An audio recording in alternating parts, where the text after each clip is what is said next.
Voilà, donc on va élever nos pensées vers Dieu notre Père, intelligence suprême et cause première de toute chose, et vers tous ces bons esprits que le Père nous envoie du haut de sa miséricorde, guide spirituel, un pour chacun de nous, guide spirituel aussi pour les groupes, pour les activités, pour la planète, et qui sont là pour nous aider, pour nous faire comprendre ces lois de la nature. Il y a aussi ces missionnaires comme Léon Denis dont on vient de parler, comme Alain Kardec, Chieko Xavier, Gandhi et tant d'autres qui viennent sur la Terre pour montrer l'exemple à l'humanité, le bon exemple, et bon exemple dont on a tellement besoin en ce moment, ou c'est plutôt le mauvais exemple qui malheureusement est relayé dans les médias. Mais nous savons que le destin de la Terre, c'est ce monde de régénération, que ces choses que l'on voit font partie de ces crises, justement, qui marquent tout changement, hein. Et c'est à nous de faire tout ce qu'on peut, de notre possible, pour apporter une petite pierre à cet édifice, pour que l'humanité puisse enfin vivre sereinement, en paix, et dans la fraternité. Et nous espérons aussi que le cours d'aujourd'hui puisse nous être utile dans ce sens, ainsi qu'aux esprits qui pourraient être avec nous. Ainsi soit-il.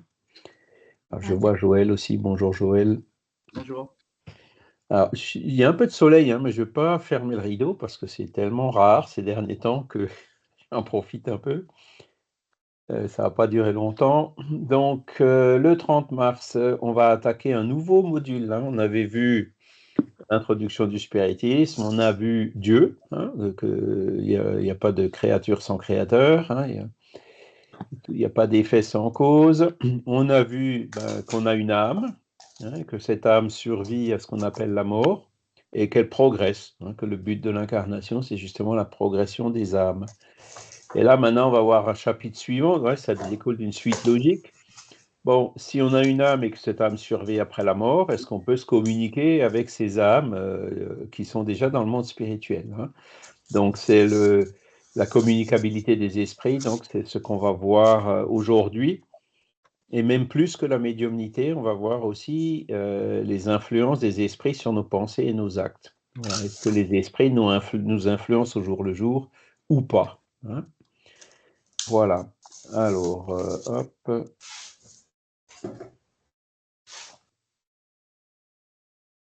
Voilà, on y est.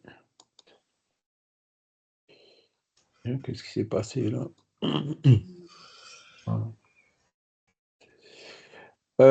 Alors, on va donc voir comment, si et comment les esprits influencent sur nos pensées et nos actes et sur les événements de notre vie. On va indiquer aussi comment neutraliser l'influence qui peut parfois être exercée par des mauvais esprits, par des esprits qui nous veulent du mal, hein. On va ensuite voir qu'est-ce que c'est que la médiumnité et le médium, et puis on va expliquer le but de la médiumnité. Alors, je vous rappelle que pour la médiumnité, on ne rentre pas dans ce cours plus dans le détail que, que ce qu'on va voir aujourd'hui, hein, puisqu'on a maintenant inauguré par le mouvement spirit francophone un cours sur la médiumnité. D'accord? Alors, Pardon, il y Charles? a... Oui? Pardon, bonjour. Concernant ce cours sur la médiumnité, c'est des séances hebdomadaires sur une année. Comment ça marche? Alors, c'est le jeudi, hein, donc on est déjà assez avancé dans les fascicules. D'accord, Alors, c'est pas sur une année, parce que ça fait déjà quoi, au moins 2, voire 3 ans qu'on le fait, hein, donc c'est un cours qui est un petit peu plus long. Voilà. d'accord. Et donc, pour vous y inscrire, vous envoyez juste un mail à info@lmsf.org en disant que vous voulez vous inscrire, et puis voilà, hein. Donc, c'est le jeudi soir à 19h45. De Très bien. 19h45 à 20h45. Voilà. Ça dure 1 heure. Ok, super. 1 heure, voilà. Merci. Et on peut venir comme ça en cours de route, ça dérange pas. Oui, alors, bon, c'est un peu. Alors, on peut vous envoyer les fascicules, hein, comme ça vous pouvez lire depuis le début. On a aussi enregistré les cours, hein, donc on peut vous donner le lien avec les cours précédents. Donc, vous D'accord. pouvez les rattraper petit à petit. Mais bon, il y en a pas mal, hein, il y en a déjà au moins une cinquantaine. Donc, ça fait une 50aine d'heures de cours De en travail. groupe. Voilà. Très bien. Merci Mais on beaucoup. ne ferme pas l'accès comme ça en cours de route, hein. Bon, mais c'est sûr que ouais, si pour la personne qui vient comme ça au cours et qui a absolument aucune notion, ça va être un peu difficile. Mmh. Mais bon, si vous avez déjà une notion un peu du spiritisme et puis notamment de la médiumnité, comme on va voir là, voilà. Bon, il y aura peut-être quelques difficultés, mais euh, Ça serait il y a super. toujours cette possibilité de reprendre les cours depuis le début. D'accord. Très Hmm. bien, je vous remercie. Je vous J'ai en mis prie. les liens dans la conversation pour Merci beaucoup. 19h45 tous les Ah, jeudis. bah, c'est gentil, ouais. Merci beaucoup, Vincent. Et donc là, pour le coup, ben, c'est comme celui-là, c'est sur Teams. Alors, il y a la question 459 du livre des esprits qui est assez célèbre, hein, parce que Alain Kardec il demande est-ce que les esprits influent-ils sur nos pensées et sur nos actions? Et la réponse des esprits, elle est assez surprenante, voire même un peu effrayante, parce qu'ils disent sous ce rapport, leur influence est plus grande que vous ne croyez, car souvent ce sont eux qui vous dirigent. Waouh, hein, quand on voit ça, on peut se dire, mais attends, il est où mon libre arbitre là? Comment ça se fait qu'il y a des esprits qui me dirigent? Euh, voilà, je pense que dans la vie de tous les jours, on a des gens qui cherchent à diriger les autres.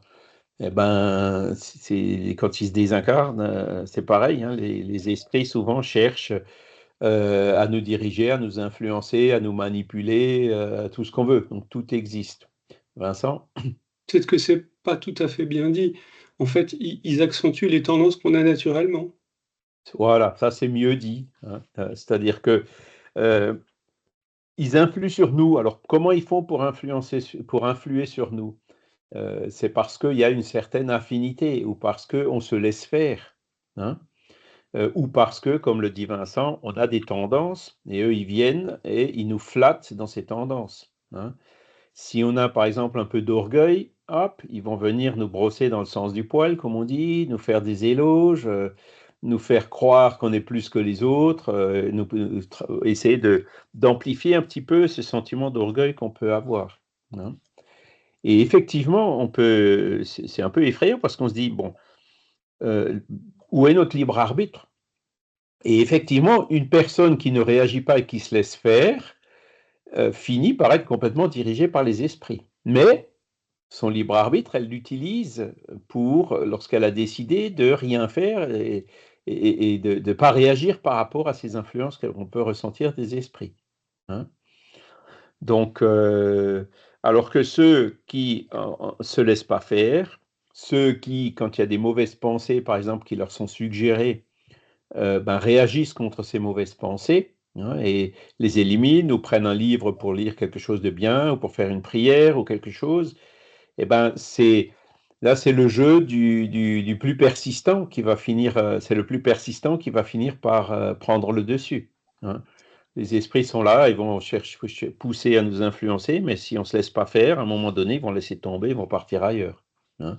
Ça dépend du genre d'esprit qui cherche à nous influencer. D'accord? Donc, ce n'est pas parce qu'ils ont une influence sur nous qu'on n'a pas le libre arbitre, hein. Tout comme ici dans le monde incarné, ben, les sociétés, les réseaux sociaux, la famille, les proches, au travail, il y a beaucoup de personnes qui influencent sur nous. Après, ben, ça dépend de nous de se laisser faire ou pas. Alors, toutes les influences ne sont pas forcément mauvaises. On est bien d'accord, hein. Il y a des influences qui cherchent à nous pousser dans des défauts ou dans des vices. Par contre, notre guide spirituel, lui, il veut que notre bien et lui, il nous influence aussi, hein. Alors, lui, par contre, il ira peut-être pas aussi loin que les mauvais esprits, parce que notre guide spirituel, enfin, tous les bons esprits, ils ont une caractéristique qui est justement d'influer le moins possible sur notre libre arbitre. Cela dit, quand on est en train de prendre une mauvaise décision, ben, il sera là pour nous prévenir, attention, hein, mais il nous laissera prendre cette décision. Il ne la bloquera pas, hein. Même si théoriquement il le pourrait, il ne le fera pas parce que justement, il a pour principe fondamental de respecter pleinement notre libre arbitre. D'accord? Voilà. Alors, qui sont ces esprits qui influencent sur nos pensées et nos actes? Ben, ça peut être des esprits qui passent par là et puis qui s'accrochent à nous, ou qu'on a peut-être racolé quand on était dans un lieu particulier, un bar ou je ne sais quoi, enfin une discothèque. Hein. Ça peut être des esprits familiers, tout simplement. Hein. Des parents qui continuent à veiller sur nous et puis même à nous influencer. Les parents, bon, sont en général bienveillants, mais bon, pas toujours. Il y en a qui cherchent un peu à imposer leur vue. Hein. C'est le syndrome de la belle-mère, comme on dit, hein, qui cherchent à nous forcer à des choses, mais qui ne sont pas forcément mal intentionnés. D'accord? Et après, ben, il y a aussi les bons esprits. On a vu que dans le monde des esprits, hein, dans le cours précédent, qu'il y a des esprits depuis les plus inférieurs, les plus primitifs, en passant par ceux qui sont mal intentionnés, vers ceux qui sont neutres et ceux qui sont bons. Ben, les influences peuvent être exercées par n'importe lequel de ces catégories d'esprits. D'accord? Et ça peut aussi être, comme j'ai dit, notre guide spirituel. Alors, pour le guide spirituel, je vous ai dit qu'il n'influera pas sur notre libre arbitre. Bon, il y a quand même quelques témoignages où on voit que par moments, ils sont un petit peu plus incisifs. Hein. Quand vous lisez, par exemple, une biographie de Janet Duncan, bon, vous la connaissez peut-être pas, mais c'est une Anglaise qui a vécu sa jeunesse au Brésil et qui a connu Chico Xavier, entre autres, et qui est retourné en Angleterre pour disséminer, enfin, pour faire un groupe spirit là-bas, et qui vit toujours d'ailleurs. Elle est née en 28, donc elle va avoir 97 ans cette année, mais bon, elle est plus active comme encore il y a quelques années, elle roulait encore en voiture et tout. Et puis elle, donc, dans sa biographie, quand elle raconte sa vie, elle nous dit que à un moment donné, au Brésil, ça allait pas. Ils ont passé par diverses difficultés matérielles, sentimentales et autres. Et que donc, à un moment donné, ben, elle était sur le terre-plein central entre les deux voies d'une grande avenue. Et elle était prête à se jeter sur l'avenue au moment où il y a une voiture ou un bus ou un camion qui passait. Et à ce moment-là, ben, comment dire, il y a quelque chose qui l'a renversé, hein, c'est-à-dire, mais renversé du bon côté, évidemment. Et donc, son interprétation, c'était de dire que c'est son guide qui l'a, comment dire, de façon euh, un peu plus forte, dissuadé ou empêché de se suicider. D'accord? Alors, vous voyez, là, 97 ans, ça c'était il y a probablement 70 ans, peut-être plus. Hein. Bon, pourquoi le guide il a fait ça? Pourquoi il est allé jusque-là? Ben, c'est certainement aussi pour euh, notre libre arbitre. Son libre arbitre, Janet, elle a dû l'exprimer à deux moments. Hein. Un premier moment, quand elle a fait son programme de vie avant de se réincarner, hein, dans ce dont le guide spirituel a connaissance. Et après, bon, ben, dans un moment de faiblesse, etc., alors c'est là où le guide, il dit, bon, ben, est-ce qu'il vaut mieux préférer ce qu'elle voulait quand elle s'est réincarnée ou préférer ce qu'elle voulait maintenant? Bon, ben, et à un moment donné, il fait un choix et puis il l'a renversé. Puis c'est d'ailleurs suite à cet événement, hein, alors elle a pu trébucher, hein, elle dit qu'elle a été renversée, mais il peut y avoir mille et une circonstances qui font qu'elle soit tombée à ce moment-là. Et c'est ça qui l'a éveillé en disant, ben, je vais aller voir Chico Xavier. Puis elle est allée voir Chico Xavier. Et Chico Xavier, bien sûr, il a fait le reste, quoi. Hein. Et je continue dans son témoignage parce que c'est assez passionnant. Je le voulais peut-être déjà raconter. Mais donc, elle a décidé d'aller voir Chico. Alors, à l'époque, c'était des bus. Bon, voilà, elle ne savait pas quel jour elle allait partir. Chico ne savait absolument pas qu'elle allait venir, etc. Et puis, donc, elle finit par avoir un bus. Elle arrive là-bas. Et il y avait des queues, il y avait des milliers de personnes, quoi. Hein. Et donc, elle s'est dit, mais c'est pas possible, jamais je verrai Chico. Hein. Et à un moment, il y a quelqu'un qui vient, un des adjoints qui travaille avec Chico, pour dire, Madame, s'il vous plaît, Chico demande que vous veniez avec moi. Et donc, il l'a fait venir. Et quand elle est arrivée devant Chico, évidemment, c'était, elle était un peu impressionnée, quoi. Et Chico lui demande comme ça, mais c'est quoi votre nom? Alors elle dit, moi je m'appelle Janet Duncan. Alors Chico fronce les sourcils, il répète, vous pouvez me dire votre nom s'il vous plaît, vous pouvez répéter? Janet Duncan. Alors Chico, il dit, écoutez, dans ce cas-là, je suis désolé parce que j'ai un message ici, mais c'est pour Jean Annette Duncan. Et en fait, Jean Annette Duncan, c'était son vrai nom, quoi. Donc là, on voit comment, enfin, toutes ces choses qui se passaient avec Chico, hein, il ignorait complètement qu'elle allait venir, elle-même, elle ne savait pas quel jour elle allait y aller. Et puis, comment savoir que ce bonhomme qui est venu la chercher pour qu'elle vienne devant, enfin, vous voyez, il y a toutes ces circonstances qui sont autant de preuves d'identité. Et donc ça avait terminé de la convaincre. Voilà, hein, c'est pour ça qu'elle est devenue une militante pour le spiritisme. Donc là, on voit l'influence des esprits à plusieurs stades, hein. Déjà pour la renverser, pour pas qu'elle fasse un geste fatal, hein. Ensuite, pour qu'elle aille chez Chico Xavier. Ensuite, pour que la personne vienne la chercher. Et puis pour que Chico reçoive un message avec ce détail sur le nom, hein, le nom qu'elle n'utilisait jamais, mais qui était bien sur sa carte d'identité. Donc, il y a eu une influence à plusieurs niveaux pour vraiment lui dire, bon, bah, ça y est, maintenant, ton heure est venue, c'est à toi de te retrousser les manches et de travailler, d'étudier, etc., hein. Quand il y a vraiment des événements comme ça qui doivent se produire dans notre vie, c'est là où on sent le plus ces influences des esprits. Quand il faut aller ou ne pas aller quelque part, hein. Christiane? Alors, je vais vous raconter une histoire vraie puisque ça m'est arrivé à moi. Oui.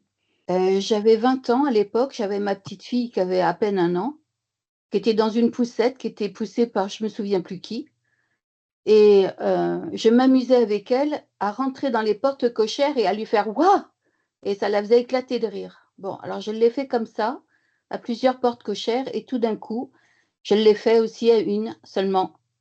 La porte s'est ouverte et derrière, c'était un gouffre noir, un trou. La porte aurait dû être fermée. Je me suis sentie partir en arrière et après j'ai senti ce que j'ai toujours expliqué quand je l'ai raconté, la main de Dieu qui m'a remis en place. Alors et bien sûr après la personne qui poussait ma petite fille m'a dit que j'étais livide et vous voyez, j'en tremble encore quand j'en parle et mon corps se souvient. Voilà. Donc vous voyez les esprits, moi j'y crois à Ah ouais. 100%. C'est la main de Dieu par l'intermédiaire du guide spirituel, hein. C'est ça, Voilà. en fait. Voilà. Et Merci je de vous ai m'avoir écouté. raconté aussi, moi, ce qui m'est arrivé il y a une dizaine d'années, enfin il y a 10 ans maintenant. Quand ça s'est venu dans ma tête, va chez le médecin et demande-lui telle analyse, quoi, hein. Et quand je suis allé chez le médecin, que je lui ai demandé cette analyse, effectivement, ça a permis de détecter à un stade suffisamment précoce que j'avais un cancer qu'il fallait que je soigne, quoi, hein. J'aurais pas eu, si ça ne m'était pas venu dans la tête, je serais peut-être plus là aujourd'hui pour vous en parler. Ou alors considérablement diminué.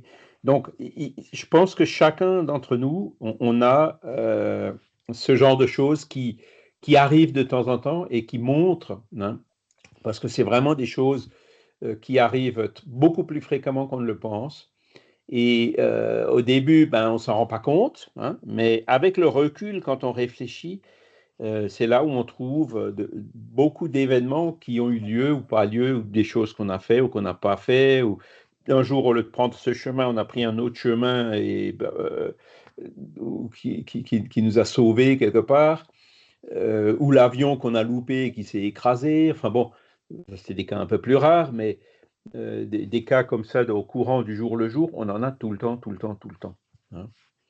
Hein, la petite voix qui nous dit fais pas ça, ou évite, ou fais ça, vas-y, ou n'y va pas, ou appelle un tel, ou appelle une telle, hein.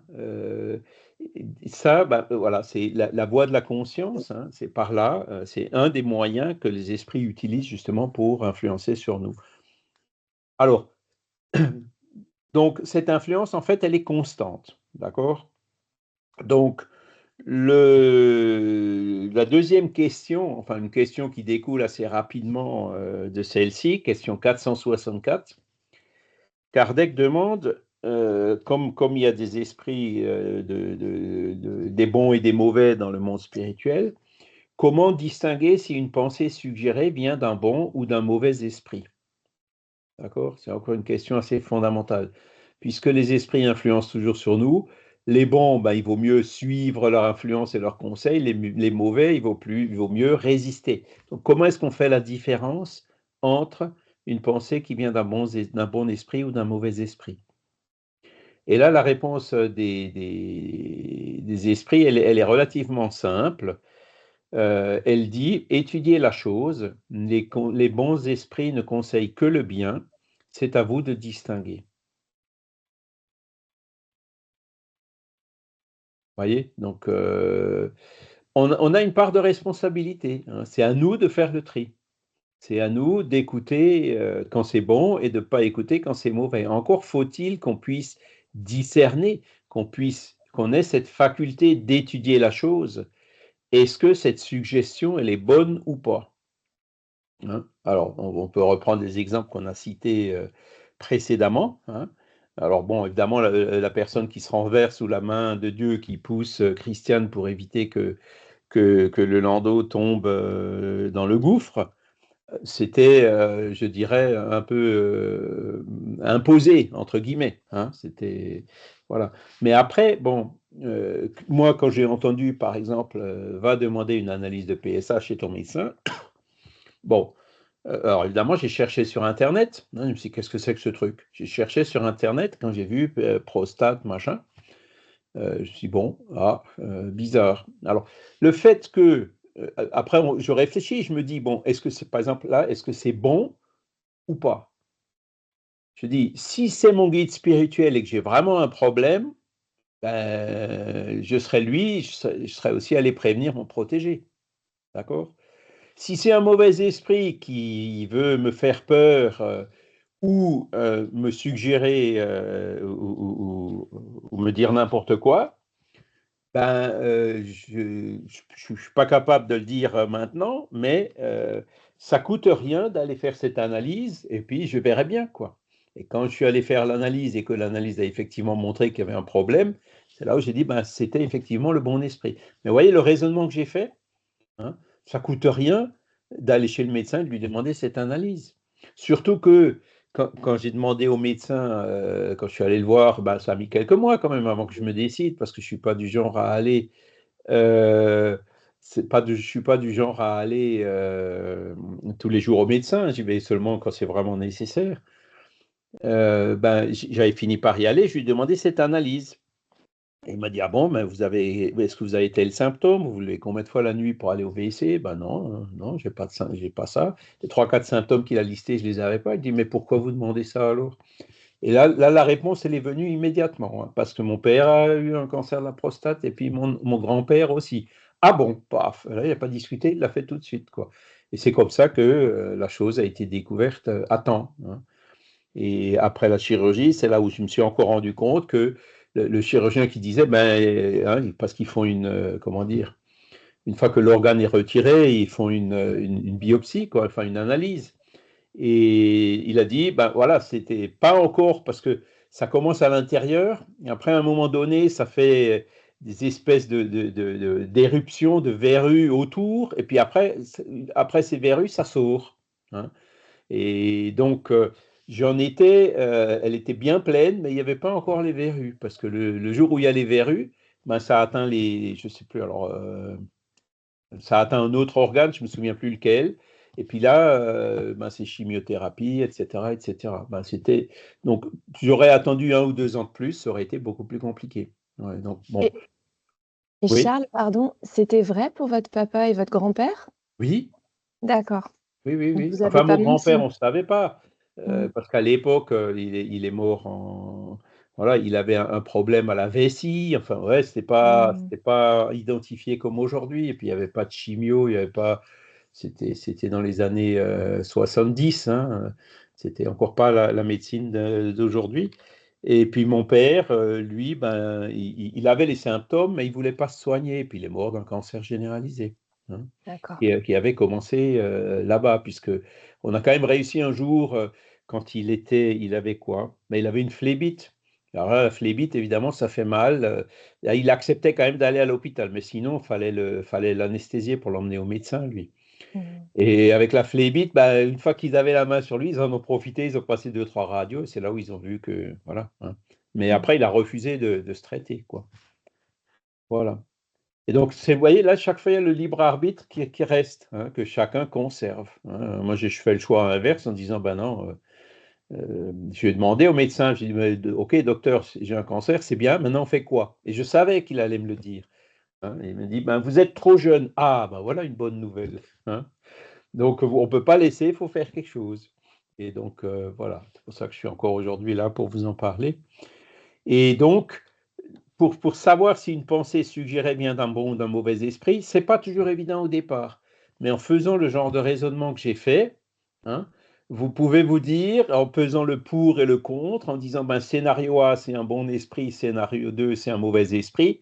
Bon, ben, si par exemple l'analyse du PSA avait montré qu'il n'y avait rien, là, j'en aurais déduit que ce jour-là, c'était un mauvais esprit qui cherchait à me faire peur. D'accord? Mais comme c'était positif, j'en ai déduit a posteriori, évidemment, que c'était un bon esprit. Mais a priori, moi, ça me coûtait rien, ça coûte un peu à la Sécu, mais bon, voilà, c'était justifié, disons, hein. Donc, le genre de raisonnement qu'on peut faire quand on subit ce genre d'influence. Donc, en fait, c'est ça, il faut toujours étudier la chose, comme ils le disent, il faut toujours chercher à discerner le plus possible, hein. Si vous avez des pensées qui vous sont suggérées, qui vont dans le mauvais sens, tiens, il y a une personne qui est tombée, ah ben non, fais comme si tu la voyais pas, etc. Bon, ben ça, c'est pas une bonne pensée. Donc là, il faut résister tout de suite. Ou par contre, quand on reçoit une suggestion qui fait qu'on se retourne et qu'on voit effectivement une personne qui est tombée, vous voyez, c'est pas le même genre d'influence qu'on a reçu. Et donc, c'est comme ça qu'on arrive parfois à les discerner très vite. Et même quand on n'y arrive pas très vite, avec un peu de raisonnement, on sait comment pas accepter aveuglément, pas non plus rejeter systématiquement, hein. C'est toujours les deux extrêmes qu'il faut éviter, mais trouver la solution au milieu pour en tirer profit. Parce que ces influences des esprits sur nous, l'influence de notre guide spirituel sur nous, elle nous est bonne, elle va nous aider, elle va nous propulser, elle va nous, hein, si on arrive vraiment à établir ce canal, hein, avec cette intimité, entre guillemets, avec notre guide, ça va être précieux pour notre vie, hein. Enfin, ça.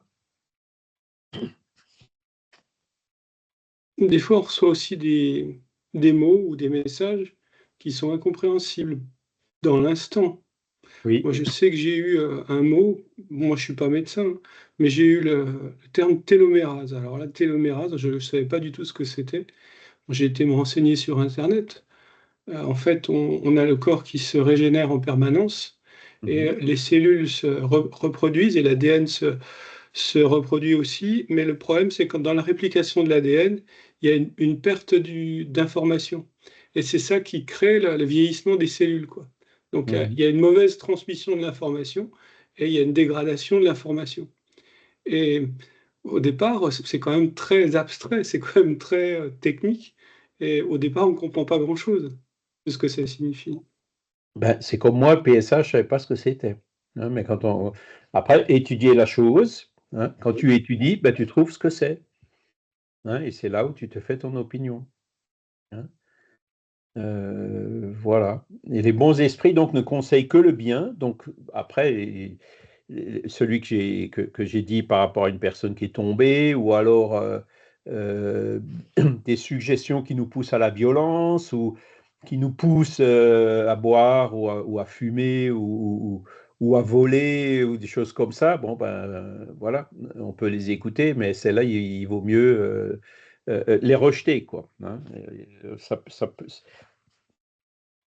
Alors, ce qui est difficile, c'est que c'est quand même, on a tous des hauts et des bas. Il y a des moments où ça va mieux, des moments où ça va un peu moins bien. Et là aussi, il faut être conscient quand on a un moment où on n'est pas bien, où on est fatigué, il faut être encore plus vigilant, quoi, hein, parce que c'est là où les mauvais esprits, en général, en profitent pour nous influencer. Delphine? Oui, ça peut parfois être compliqué parce qu'on a l'influence de nos propres esprits à nous, mais on a aussi l'influence des esprits des autres, c'est-à-dire de ceux qui nous entourent. Alors, de notre propre esprit, parce que vous avez dit nos propres esprits, on en a Oui, qu'un. de notre propre esprit, c'est-à-dire D'accord. qu'il y a les esprits, je veux dire, qui nous influencent sur notre façon de penser, notre façon d'être et notre façon d'agir, mais on a aussi, avec les personnes qui sont autour de nous et qu'on parle des fois qu'on peut tomber sur une personne toxique, il y a l'influence aussi des esprits des autres. Oui. Donc Alors, effectivement, c'est difficile des fois, il y a déjà à gérer nos esprits à nous, mais il y a aussi les esprits des autres, donc c'est des fois compliqué. vous faites bien d'en parler parce que les esprits influencent sur nos pensées et nos actes. Alors là, on parle évidemment des esprits désincarnés, mais il y a aussi les incarnés qui influencent sur nous. Hein. Et aujourd'hui, vous avez même les réseaux sociaux, vous avez les médias, vous avez plein. On est constamment bombardé d'influences.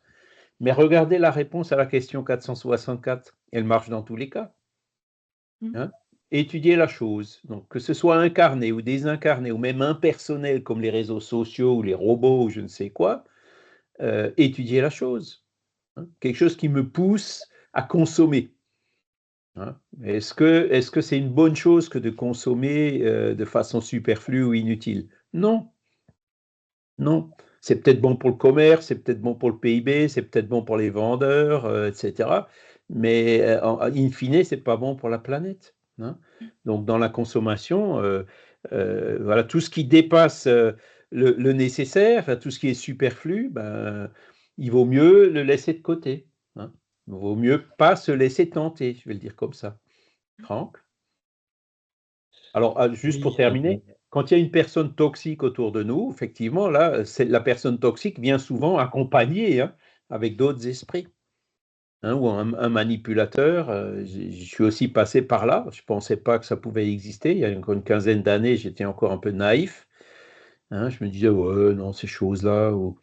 Moi, je peux passer au milieu de l'enfer, je ne m'en rends même pas compte, hein, par rapport à d'autres personnes que je connais qui, dès qu'elles sont dans un endroit où il y a beaucoup de monde, se sentent mal. Hein. Elles ressentent justement ces influences diverses et variées, diffuses, même pas forcément qui visent la personne, mais qui l'atteignent quand même, hein, sans qu'elle le veuille.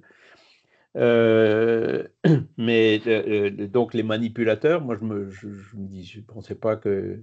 Hein, et là j'ai vu, et puis maintenant ben, je fais beaucoup plus attention.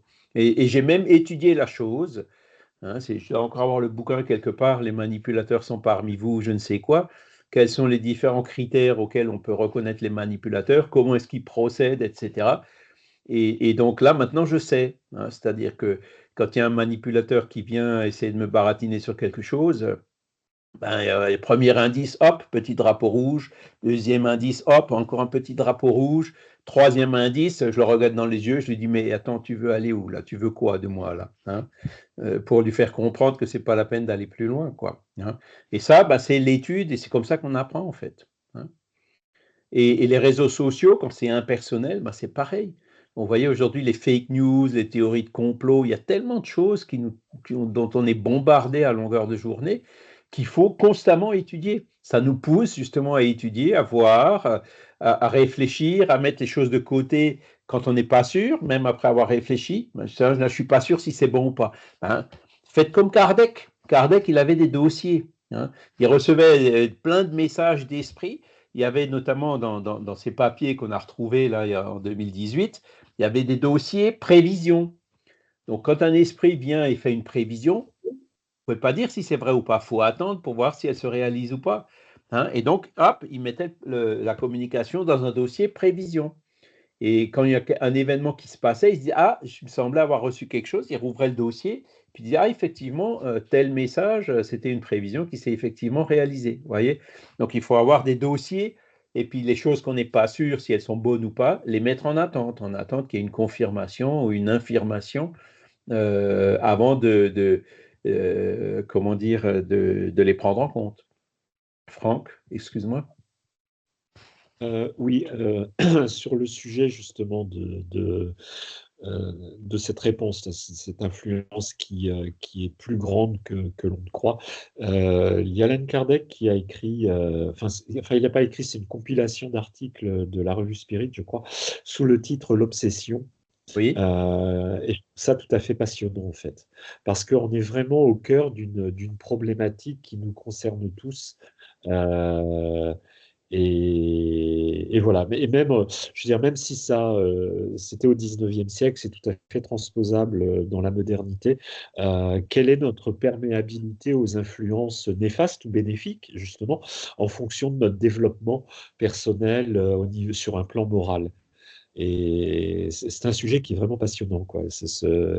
Alors, c'est vrai que c'est regroupé sous un titre qui peut paraître inquiétant, l'obsession, mais au final, il parle de tout cela, quoi. Euh, voilà. Comment ces esprits obsesseurs nous mettent le grappin dessus, petit à petit, par des influences qui commencent par des choses gentilles. Puis après, ben, à fur et à mesure qu'il arrive à gagner notre confiance, ça va crescendo pour arriver jusqu'à l'obsession, voire la fascination ou même la subjugation. Hein, et donc, c'est ce que je dis. Kardec, il disait ça au niveau ouais, on parle de la médiumnité, l'intercommunication entre les hommes et les esprits. Mais aujourd'hui, c'est valable même entre les humains ou les réseaux sociaux. Hein, c'est quelque chose qui est, on ne peut plus d'actualité. Hein, ce discernement qu'il faut qu'on ait. Alors, il y a le filtre socratique. Ça je vous ai déjà parlé de ça certainement aussi. Vous savez ce que c'est que le filtre socratique? Ben, c'est Socrate quand il est venu, tiens, qu'est-ce qui se passe? L'enregistrement apparemment n'a démarré que maintenant. Bon, je sais pas. Il est un peu bizarre, Teams, ce matin. Il a des soucis, du moins sur mon ordi, là. Mais... Donc, il y a quelqu'un qui est venu chez Socrate. Hey, Socrate, Socrate, j'ai quelque chose à te dire. Socrate, il dit, attends, avant de me dire quelque chose, je voudrais te poser 3 questions. Première question, est-ce que ce que tu veux me dire, c'est vrai? Bah écoute, c'est quelqu'un qui me l'a dit et tout. Ah, t'en es pas sûr. Bon, deuxième question. Est-ce que ce que tu veux me dire, c'est bon? Non, pas vraiment. Ah, bon. Troisième question. Est-ce que ce que tu veux me dire, c'est opportun pour ce moment? Pareil, hein, il n'est pas sûr. Et donc Socrate a dit, ben, je ne veux pas entendre ce que tu veux me dire. Hein. Il ne voulait même pas entendre ce qu'il voulait lui dire. Donc ce filtre socratique, est-ce que c'est vrai? Est-ce que c'est bon? Est-ce que c'est opportun? Donc là, on vous dit, étudier la chose, les bons esprits ne conseillent que le bien, donc c'est bon ou pas bon. Mais là, il y a le vrai ou pas vrai, et il y a, est-ce que c'est opportun pour le moment ou pas? Est-ce que c'est quelque chose qui... Pourquoi tu me dis ça maintenant? Hein? C'est des questions qui nous informent beaucoup, justement, sur les intentions de celui qui nous dit quelque chose. D'accord? Alors, je vois qu'il y a beaucoup dans la conversation. Tagada, tagada. Ah, les 3 passoires, voilà, c'est ça, c'est une autre manière de le dire. Oui, moi Alors, je suis prof et en post-bac et c'est un truc qu'on utilise aussi pour aider les étudiants à analyser un peu certaines situations, plutôt dans les relations humaines, quoi. Mais ça peut être appliqué à tout, en fait. c'est ça, c'est ça. Et Mm, ce sont des conseils de bon sens. mm, Et donc là, le but du cours, c'est justement de vous dire, bah, les esprits nous influencent constamment sur nous. Donc il faut être vigilant. Hein. C'est pas être machiavélique ou non, il faut être vigilant. Hein. Et c'est valable pas uniquement pour les esprits, c'est valable aujourd'hui pour tout. Hein. Le journal, la télé, les réseaux sociaux, tout. Hein. Il faut c'est ça. jamais croire aveuglément tout ce qu'on nous dit. Si on croit aveuglément tout ce qu'on nous dit, tout ce qu'on voit, ah, je l'ai vu, donc c'est vrai. Ouh, non. Hein, tout ce qui est sur Internet, on fait des recherches sur Google. Est-ce que les résultats qu'on trouve sont toujours vrais? Non. On regarde d'où ça vient. Ah, ben c'est un site en .gov.fr. On essaie de voir la source. Hein, et quand c'est des choses bizarres avec des pubs bizarres, on se dit, bon, ça mérite une confiance relative. Et ça, il faut qu'on ait constamment ce discernement. Encore une fois, on nous ment systématiquement, c'est un extrême qui est ça va trop loin. Ou alors croire, je l'ai vu, donc c'est vrai. Il faut trouver le juste milieu, comme toujours. Et j'ai une petite image que je veux vous montrer. Alors, hop, je ne sais pas où elle va s'ouvrir. Elle s'est ouverte là. Hein, je ne sais pas si vous connaissez Tintin et Milou. Vous la voyez, l'image? Alors, c'est dans Tintin au Tibet. Hein, il y a Tintin et le capitaine Haddock qui sont en détresse dans la neige parce qu'ils cherchaient l'avion qui s'était écrasé avec l'ami de Tintin, là, le Chang, le chinois, si je me rappelle bien. Et à un moment donné, ils sont en détresse. Et donc Milo, il a un message en bouche pour aller au monastère demander de l'aide aux moines qui étaient juste en dessous, quoi. Et sur le chemin, il rencontre un os. Et là, vous voyez que le pauvre chien, il a subi deux influences. L'influence du petit chien rouge et l'influence du chien bleu. Et ça va de soi, quoi. Donc, j'aime bien des fois les dessins animés. Bon, même si c'est un chien, que le chien, il n'a pas le libre arbitre au même degré que nous, que les humains, mais ça illustre parfaitement la chose. Voilà. Un bon dessin vaut mieux que des longs discours. Par quel moyen peut-on neutraliser l'influence des mauvais esprits? 469. Réponse: en faisant le bien et en mettant toute votre confiance en Dieu. Alors, en faisant le bien, on va fortement attirer des bons esprits qui vont nous aider à faire le bien. Neutraliser l'influence des mauvais esprits, c'est attirer les bons. Quand on veut éloigner les mauvais esprits, le meilleur moyen, c'est d'attirer des bons esprits. En faisant le bien, en étudiant, en faisant des recherches. Après, en mettant toute votre confiance en Dieu, c'est ce qu'on a vu plus haut. Il y a un Père, un Créateur, cause première de toute chose, qui est infiniment miséricordieux, infiniment juste. Et gardez ça à l'esprit pour avoir la foi dans le fait que le monde est bon, que l'être humain il a un potentiel d'aller vers le bien. Delphine? Oui, Charles, dans la conversation, que pensez-vous justement de la question de Sandrine? Parfois, les bons esprits ne peuvent-ils pas aussi nous pousser à la faute pour notre propre bien? Et dans ce cas, il ne s'agit pas de mauvais esprits. Alors, ça c'est une bonne question aussi. Mais les bons esprits, les guides spirituels, ils vont difficilement nous pousser à la faute. Mais cela dit, alors il y a un exemple que Kardec cite, c'est la personne qui traverse un pont, le pont s'écroule et elle meurt noyée ou écrasée par le pont. D'accord? Donc Kardec, il demande aux esprits, mais qui c'est qui lui a conseillé de traverser ce pont à ce moment-là? Est-ce que c'est son ange gardien qui l'a poussé à traverser le pont? Et les esprits répondent non, ce n'est pas l'ange gardien qui l'a poussé à traverser le pont. Mais cette personne, avant de se réincarner, elle a défini les circonstances dans lesquelles elle allait se désincarner, donc de se désincarner de façon accidentelle. Et ils disent, la personne, c'est un peu comme si elle avait par instinct choisi de traverser le pont à ce moment-là. D'accord? Par instinct. Parce que c'est quelque chose qu'elle avait programmé, le futur qui est déjà connu, comme le dirait Philippe Guillemot. Et après, Kardec, il va plus loin, il dit, mais après, une fois qu'elle était sur le pont, c'est les esprits qui ont fait de sorte que le pont s'écroule? Et il dit, non plus. Le pont s'est écroulé parce qu'il était fragile. Voilà. Et ce n'est pas les esprits qui ont attendu qu'il soit dessus pour le faire tomber. Voyez. Donc, la question, je la comprends bien, mais il y a 1001 moyens qui feront que les bons esprits, en fait, ne seront jamais obligés à nous pousser à la faute. Vous voyez? Parce que ça contrarierait. J'ai vu aussi dans un livre de Charbonnier, par exemple, quand il dit qu'il y a deux esprits qui se réincarnent, deux amis, et un qui se réincarne en mauvais pour embêter l'autre.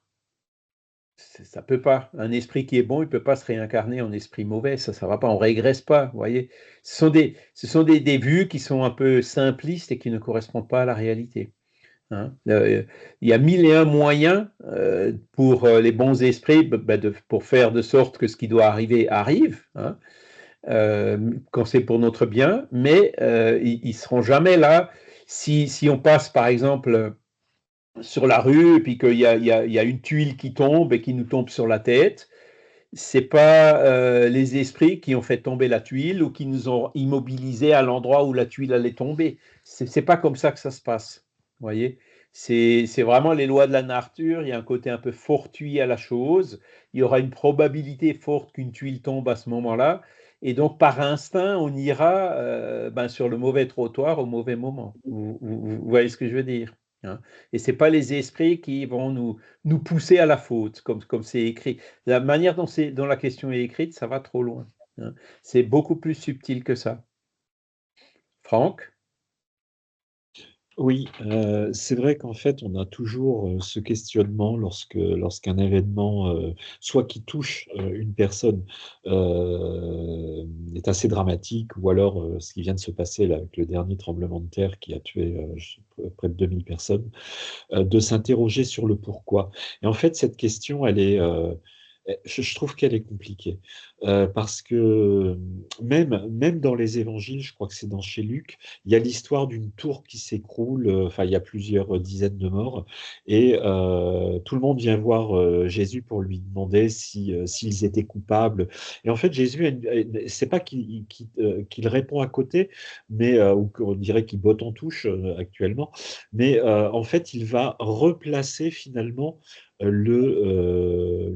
l'événement dans une perspective qui est totalement différente. C'est pas tellement la mort des gens il ne répond pas justement à cette inquiétude, mais il va répondre vis-à-vis du salut. C'est très étrange en fin de compte, parce que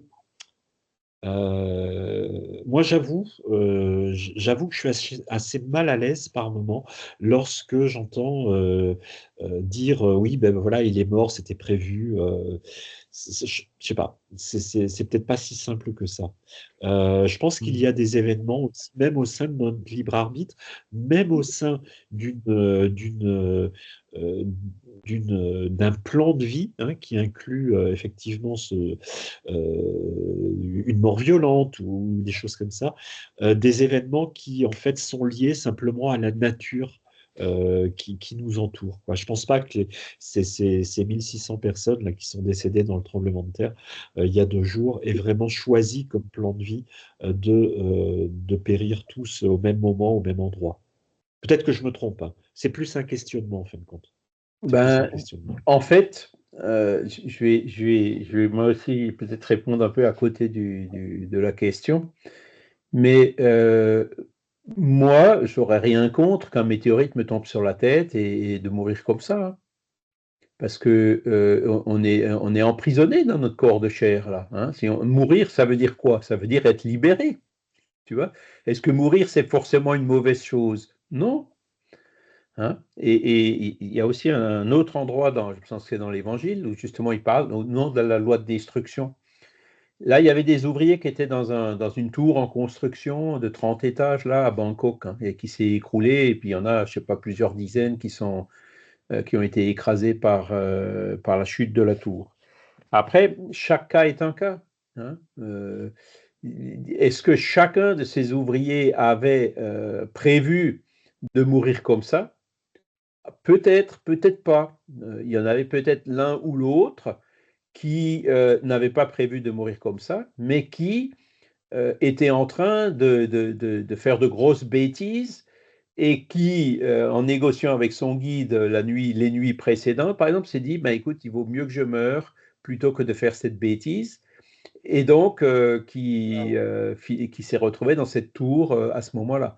Par contre, il y a aussi plein d'ouvriers qui n'étaient pas dans la tour à ce moment-là, alors qu'ils auraient dû y être, tu vois. Et donc c'est dans ce genre de circonstances qu'on voit aussi cette influence des esprits, hein. Il y a par exemple un besoin naturel ou quelque chose qui le fait descendre ou sortir, ou chercher quelque chose, ou faire une pause, ou juste à ce moment-là, hein. Donc là c'est vrai qu'il y a certainement, quand ce genre d'événement, c'est là où l'influence des esprits, quand il faut que ça se passe ou quand il ne faut pas que ça se passe, influence effectivement pas mal. Maintenant, quand il parle de cette confiance en Dieu, là, dans ce que tu dis aussi, et puis c'est quelque chose qui revient assez souvent, est-ce que je suis mort de ce tremblement de terre tout simplement parce que par la faute à pas de chance, comme je dis, hein, ou de façon imprévue ou injuste, à la limite, on pourrait même dire comme ça. Alors là, à partir du moment où on tombe dans l'injustice, hein, c'est la faute à pas de chance, ça contrarie justement l'infinie bonté et l'infiniment justice de Dieu, tu vois. Donc il y a une difficulté dans le raisonnement, et donc qui me pousse à dire que mourir comme ça de façon injuste ou par la faute à pas de chance, ça se produit jamais, quoi, ou pratiquement jamais. D'accord? Maintenant, après ces tremblements de terre, il y a aussi d'autres leçons à en tirer, hein. Et puis moi, en tant qu'ingénieur, je me dis, bon, alors 7,7, évidemment, c'est énorme, mais qu'un tremblement de terre de 7,7 à 1000 km fasse tomber une tour en construction, ben, désolé, mais il y avait vraiment un problème dans le design de la tour, hein. Oui, ouais, je suis tout à fait, enfin, ça, je suis assez d'accord. C'est pas du cynisme, hein, mais c'est un constat. Qu'est-ce qui se passe actuellement? Ben, en fait, le pays qui est dirigé par une junte qui se bat depuis des années, tout l'argent passe dans l'armement, des trucs comme ça, finalement, ne se sont occupés d'aucune sécurité au niveau des structures. Et voilà, effectivement, ça peut être une leçon Ouais, mais aussi. attends, non, Euh, non. La tour, c'était pas en Birmanie, elle était en Thaïlande, hein. oui, oui, non, mais je parle de ce qui s'est passé il y a 2 jours, là. Oui, ben c'est ça. La tour qui s'est effondrée, elle s'est effondrée à Bangkok, hein. Elle ne s'est pas effondrée en Birmanie. Et donc ça veut dire, comme on l'a vu aussi en Turquie, euh, les tremblements de terre existent, on connaît les risques, on sait où ça se produit, on sait où sont les failles, on sait aujourd'hui calculer, modéliser tout ça. La preuve en est le Japon. Au Japon, un tremblement de terre de 7,7, bon, il fait des dégâts matériels, éventuellement une tuile qui tombe sur la tête de quelqu'un, 2, 3 victimes, mais ça s'arrête là, les tours ne s'effondrent pas. Donc on sait ce qu'il faut faire. On sait matériellement aujourd'hui se prévenir. Alors évidemment, quand ça dépasse les 8, il y a des limites à tout, hein, mais on sait faire de sorte que ou les tsunamis, hein, comme on l'a vu il y a une dizaine d'années, on sait faire des tsunamis de 20 mètres, mais le tsunami de 30 mètres, ben, il va passer au-dessus, quoi, hein. Donc, c'est aussi une leçon, et c'est ce qu'on a vu en Turquie aussi, hein. Faut arrêter la corruption, il faut vraiment appliquer ces normes et puis faire ça dans l'intérêt et la sécurité de tous, hein. Et donc, il y a du positif qui découle de ces événements tragiques. Maintenant, de là à dire qu'il y en a l'un ou l'autre qui est mort par la faute à pas de chance, ça irait un peu à l'encontre de l'infinie justice de Dieu. Donc, non, il vaut mieux trouver, enfin voilà, il y a forcément d'autres explications. C'est pas l'explication, ça peut pas être l'explication principale, tu vois. Vincent? Simplement, je voulais faire une remarque sur notre manque de spiritualité. Et, alors, je parle pour moi, là, hein. Ça n'engage que moi. J'ai fait juste le constat que moi, dans le connais-toi toi-même, moi, je suis construit sur des peurs. C'est-à-dire que euh, dans, on est des êtres fragiles au départ qui ont besoin de parents pour être aimés, pour grandir.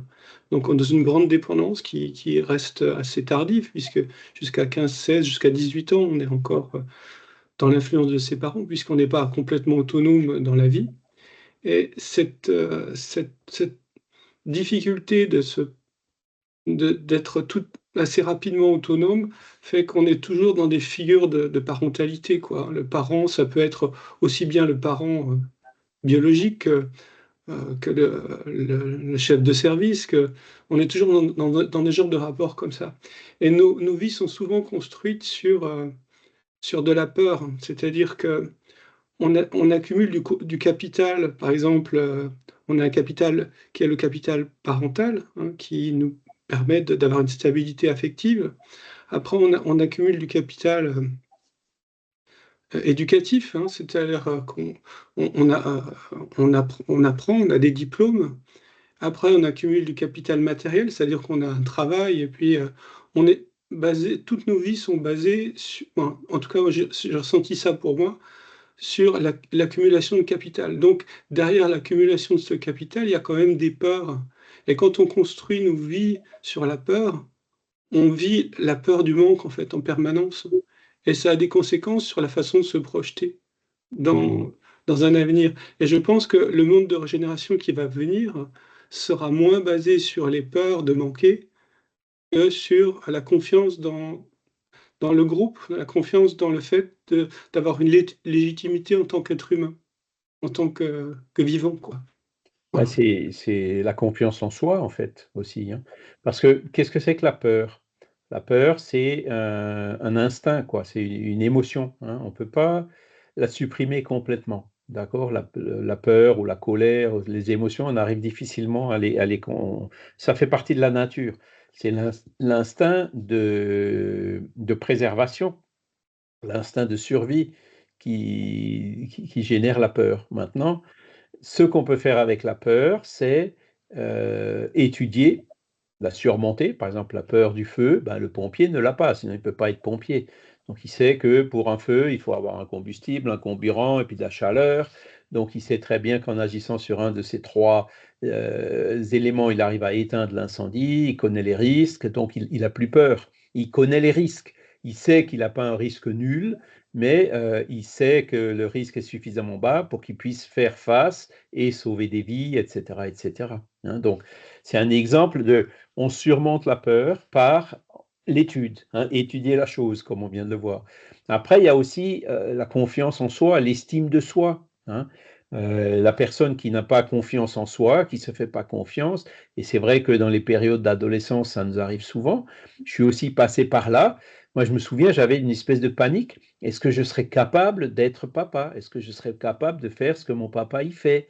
Hein, c'était des trucs gentils. Ou après, au niveau des examens, est-ce que je vais passer les examens? Alors, bon, c'était la période de l'adolescence, on est plutôt insouciant.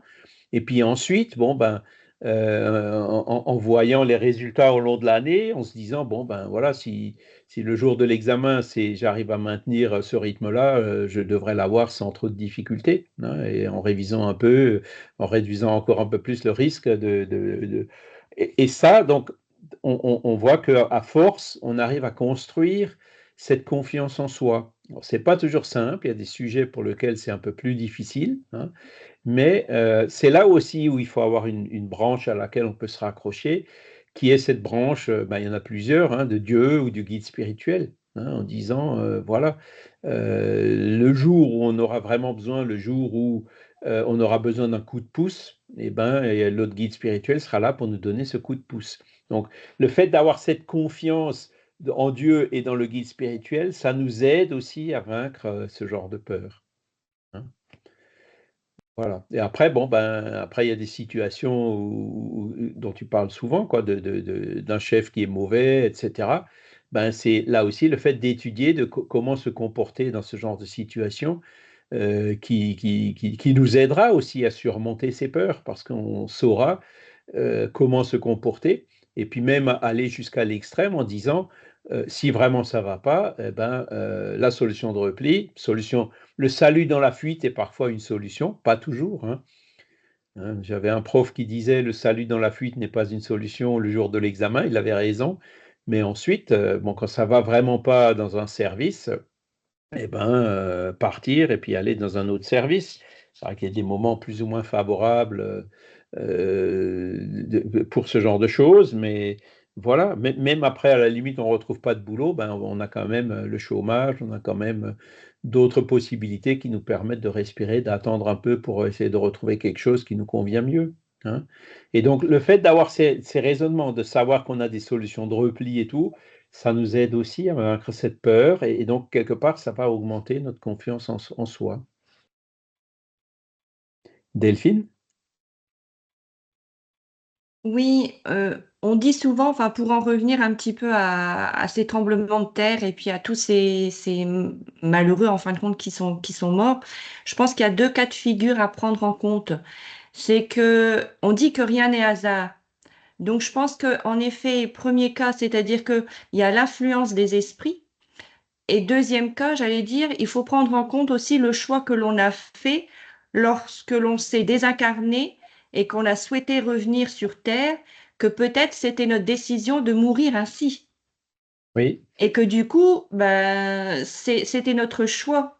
Et que nous, ayant une vision, nous, en tant qu'humains terrestres, de voir ces choses-là, forcément, c'est malheureux, c'est triste, mais c'était peut-être la destinée de ces personnes, c'était peut-être le choix qu'ils avaient fait de quitter à ce moment-là la Terre. c'est ça. Donc ça, c'est le cas général. C'est le cas le plus fréquent, c'est on a décidé de mourir dans un tremblement de terre ou dans un accident, hein, c'est le cas général. Mm. Après, vous avez les exceptions aussi, si on prend des risques inconsidérés et qu'on meurt, là, c'est plus pareil. Hein, on n'était pas forcément prévu de mourir comme ça. Le suicide, par exemple, c'est pas un choix qui est fait au départ. Hein, c'est justement un mauvais usage de notre libre arbitre qui fait qu'on anticipe notre départ. D'accord? Personne n'est prédestiné à se suicider. C'est vraiment, on est vraiment dans le libre arbitre. Mais après, les morts accidentelles, le météorite qui nous tombe sur la tête ou le tremblement de terre, là, les choses vraiment, on n'y peut rien. C'est que ou l'avion qui tombe, hein, la plupart du temps, c'est parce que effectivement, ça correspond au choix qu'on avait fait. Mm. Parce qu'il faut bien se dire, un jour ou l'autre, il faut qu'on retourne de l'autre côté. Hein, la mort, il faut la dédramatiser. Hein. La mort, c'est une libération. Et on se réincarne. Hein. C'est la loi de destruction. Relisez la loi de destruction. À quoi servent ces fléaux destructeurs comme les épidémies, les tremblements de terre, les raz-de-marée? C'est pour faire évoluer plus vite. Hein. On se désincarne, on se réincarne. La tempête fait tomber les arbres, fait craquer les branches qui ne sont pas solides. Et après la tempête, ceux qui ont résisté, qui sont, je dirais, les plus forts, ont plus de place pour croître, pour grandir. La forêt se régénère. Vous voyez, il faut toujours le voir, même dans le cas vu qu'on se réincarne, l'esprit ne meurt pas et qu'on se réincarne, il faut le voir dans ce sens-là. Hein. C'est pour faire arriver en quelques années ce qui autrement aurait pris des siècles. Hein. C'est la réponse qui est donnée par les esprits. Et la pandémie, c'est tout à fait ça. Il y a beaucoup de personnes qui sont venues s'intéresser au spiritisme après la pandémie, après le Covid, quand elles sont retrouvées à la maison, coincées et tout. Ça te donne le temps de réfléchir. Est-ce que c'est vraiment ça que je voulais de ma vie et tout, hein. Il y a beaucoup de gens qui ont changé, et y compris quelques personnes. Alors, même si c'est que 2 ou 3%, ça fait quand même 2 ou 3%. Et ensuite, la prochaine fois, encore 2 ou 3%, la prochaine fois, encore 2 ou 3%. Et comme ça, de petit à petit, c'est toute la société, toute l'humanité qui va changer. Franck? Oui, je voulais revenir sur ce que disait Vincent. Je trouvais ça intéressant. Justement, c'est vrai que l'être humain, en fait, est à la base atteint, entre guillemets, d'une certaine fragilité. Et ça, depuis la nuit des temps, on s'aperçoit finalement que depuis des millénaires, depuis l'apparition des premiers hominidés qui prennent conscience du monde qui les environne, il y a ce sentiment de peur. Ce sentiment de peur, il peut prendre deux directions. Soit de capituler, soit d'être un moteur de progression, justement. Il y a un adage, enfin un dicton, hein, qui dit la peur n'évite pas le danger. C'est vrai que c'est tellement banal comme phrase que l'on entend qu'on ne s'arrête pas justement au sens de cette phrase. Et elle est tout à fait intéressante. C'est vrai que la réaction de peur, lorsqu'elle intervient en tant que repli, en tant que protection, elle peut être assez délétère. Par contre, ça peut être un formidable moteur de réaction, de progrès et de surmonter justement de surmonter l'épreuve. Oui. On a vu sur un plan au niveau de l'éducation, toutes les éducations qui sont basées sur la peur, et ça peut être très très insidieux, hein, sont souvent donnent des résultats tout à fait catastrophiques, quoi. Et il suffit à tous les niveaux, il suffit de regarder un petit peu aussi au niveau de l'histoire des religions. Lorsque l'Église manie le bâton de la peur, si vous ne faites pas ça, vous irez en enfer, tout ça. C'est catastrophique, quoi. C'est catastrophique. Alors, ça, c'est effectivement la peur. C'est un des outils qu'utilisent les manipulateurs, qu'utilisent les Ouais, dictateurs. Hein. Si c'est pas moi, c'est le déluge, quoi. Hein. ou jouer sur la peur des gens. Hein. Pour le Brexit, on l'a vu, il y a eu les bruits les plus fous qui ont manipulé les gens, les Anglais, les citoyens anglais, qui ont fini par voter le Brexit en disant vous allez être envahis, ils vont vous prendre votre boulot, le plombier polonais va violer vos filles. Enfin, il y avait des choses abominables. Hein. Et donc, sur la peur, quand on est dans un mouvement de peur, on a tendance à pas prendre les bonnes décisions, quoi. Hein. Mais la peur en soi, c'est l'instinct de préservation. Hein. Les instincts ne sont pas toujours mauvais, hein, mais chez l'être humain, avec le développement de l'intelligence, petit à petit, c'est l'intelligence qui remplace les instincts. Comme tu le disais, c'est le calcul, savoir le moteur justement pour construire des immeubles qui ne tombent pas. Hein. Moi, typiquement, bon, j'ai travaillé en Turquie, mon dernier projet, et puis on a eu des consultants sur les études sismiques qui ont été faites, qui ont été prises en compte dans la conception des bâtiments, la liquéfaction du sol, enfin, on en a entendu parler là, mais tout ça, c'est des choses qui sont connues depuis très longtemps. Eh ben, on sait construire des immeubles qui ne tombent pas. Donc, si un jour je suis dans un immeuble construit suivant les normes, ben, même avec un tremblement de terre, j'aurais absolument pas peur. Tu sais, j'aurais peur peut-être que l'armoire me tombe sur la tête ou si un objet placé un peu perché, mais que l'immeuble tombe, non, il tombera pas. C'est comme au Japon, hein. 7,7 au Japon, c'est à peine si on en entend parler, quoi. Hein. Il y a les rayonnages des supermarchés qui sont un petit peu dérangés et tout, mais les immeubles ne tombent plus. Hein.